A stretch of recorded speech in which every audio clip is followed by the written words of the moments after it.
Hello all, కొత్తగా పెళ్ళైన ఇంట్లో ఉన్న అమ్మాయిలైనా అబ్బాయిలైనా పాలు విరగకుండా ఈజీగా నేర్చుకునే సగ్గుబియ్యం పాయసం అయితే చూపించేస్తా. మా మమ్మీ నేర్పించింది. దీనికోసం ఒక కప్పు సగ్గుబియ్యం అరగంట ముందులే నానేసుకోవాలి వాటర్లో వేసి. ఒక కప్పు సగ్గుబియ్యంకి 1.5 కప్ అయితే సేమియా అయితే తీసుకోవాలి. ఇంకా హాఫ్ కేజీ బెల్లం, డ్రై ఫ్రూట్స్ మీకు ఎంత నచ్చితే అంత.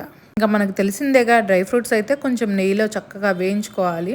అవి దోరగా కలర్ చేంజ్ అయిన తర్వాత కరకరలాడేటప్పుడు తీసేసి దాని తర్వాత 1.5 కప్పు సేమియా అయితే చక్కగా దోరగా నెయ్యిలో వేయించుకోవాలి.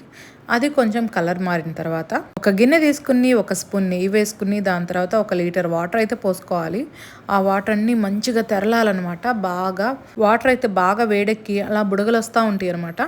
ఆ టైంలో మనం నానబెట్టుకున్న 1 కప్పు సగ్గుబియ్యం అయితే వేసేసుకోవాలి. ఈ సగ్గుబియ్యాన్ని అయితే చక్కగా ఆ సగ్గుబియ్యం ట్రాన్స్పరెంట్ కలర్లో వచ్చేంత వరకు మనం ఏం చేయాలంటే ఉడకబెట్టుకోవాలి. ఆ సగ్గుబియ్యం కొంచెం ట్రాన్స్పరెంట్ కలర్లో కనిపించేసిన తర్వాత మనం వేయించుకున్న 1.5 కప్పు సేమియా ఉంది కదా, దాంట్లో వేసేసి చక్కగా మిక్స్ చేసుకోవాలి. దాని తర్వాత హాఫ్ కేజీ బెల్లం ఉంది కదా, బాగా చితక్కొట్టుకుని మెత్తగా సేమియా సగ్గుబియ్యంలో వేసుకుని చక్కగా మొత్తం కలిసేలాగా మిక్స్ చేసుకోవాలి. మిక్స్ చేసుకున్న తర్వాత స్టవ్ ఆఫ్ చేయాలన్నమాట.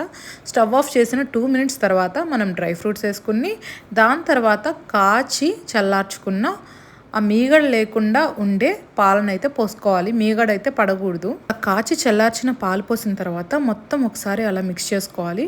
మొత్తం కలిసేలాగా చక్కగా మిక్స్ చేసుకున్న తర్వాత ఒక 3 యాలకులు దంచి దాంట్లో వేయాలన్నమాట. ఆ ఫ్లేవర్ చాలా బాగుంటుంది. దాని తర్వాత సర్వ్ చేసుకోవటమే. రెసిపీ అయితే కొత్తగా పెళ్ళైన వాళ్ళకి వంట రాదు కదా, అప్పుడప్పుడే నేర్చుకుంటారు. పాయసం చేయమంటారు. అలాంటప్పుడు ఈ రెసిపీ చేశారనుకోండి, పొగడ్తలన్నీ మీకే. ఇంకా చిన్నప్పుడు మాకు వేడి చేసిందంటే చాలు, సమ్మర్లో మా అమ్మమ్మ మా మమ్మీ అందరు ఇవే చేసి పెట్టేవాళ్ళు.